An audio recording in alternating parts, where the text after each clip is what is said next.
Hello, this is the Tachibana Corporation coming at you with another tutorial video. And today, we are going to show you guys how to change what type of user accounts are on your computer. So first, we're going to go to Settings. And then if you see here, you can go to Accounts. And you'll go to Other Users. And then as you can see here, I'm the main user. And then down here, we have a test user. And then once you click on it, you'll have the option to either remove it or change account type. Standard user is the default when you add a new user, but you can also make them an administrator.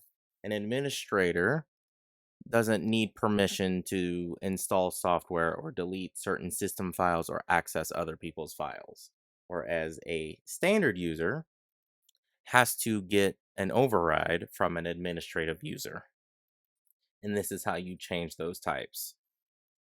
Now, only an administrator can remove or make another person an administrator. And I do believe that is the end of our tutorial. Let us know down in the comments what you would like to do a tutorial over next, and we will go ahead and catch you guys next time.